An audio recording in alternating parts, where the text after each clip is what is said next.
नमस्कार. आज आपण 18व्या श्लोकाचा अर्थ जाणून घेणार आहोत. ब्रह्मदेवाच्या दिवस रात्रीचे परिमाण सांगितले.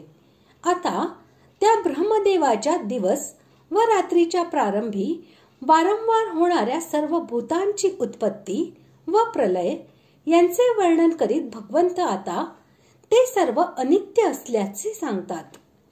श्लोक 18. अव्यक्ताद्व्यक्तयः सर्वाः प्रभवन्त्यः रागमे रात्र्यागमे प्रलीयन्ते तत्रैवाव्यक्तसंज्ञके.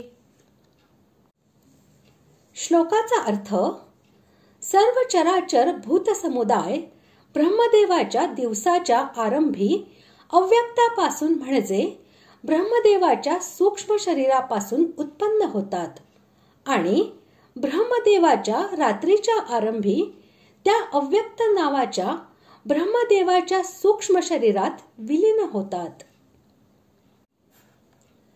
जी वस्तू इंद्रियांद्वारे जाणली जाऊ शकते तिचे नाव व्यक्ती होय. भूतप्राणी हे सर्व जाणले जाऊ शकतात. म्हणून देव, मनुष्य, पितर, पशु, पक्षी इत्यादी योनीमध्ये जितके म्हणून व्यक्त रूपात असणारे देहधारी प्राणी आहेत त्या सर्वांचे वाचक येथे सर्वा या विशेषणाबरोबर व्यक्तयः हे पद आहे. प्रकृतीचे जे सूक्ष्म परिमाण आहे, ज्याला ब्रह्मदेवाचे सूक्ष्म शरीर असेही म्हणतात, स्थूल पंचमहाभूते उत्पन्न होण्यापूर्वीची जी स्थिती आहे त्या सूक्ष्म अपरा प्रकृतीचे नाव येथे अव्यक्त हे होय.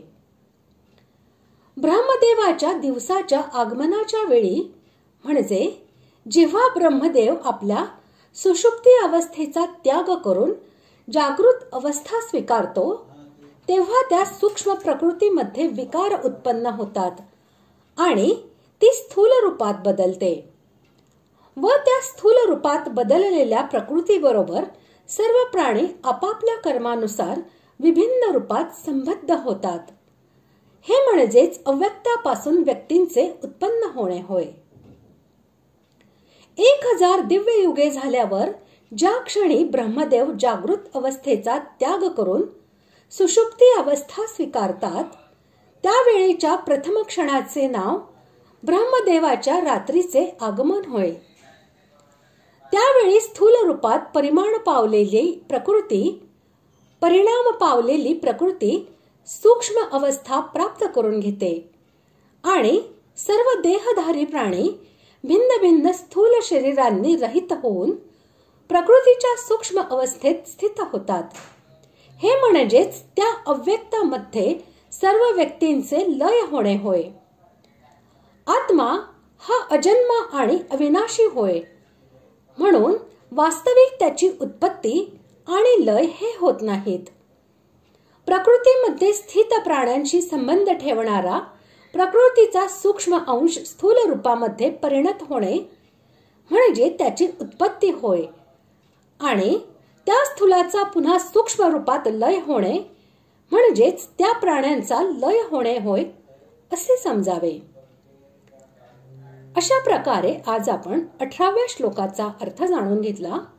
पुढील भागात आपण 19व्या श्लोकाचा अर्थ जाणून घेऊया. धन्यवाद.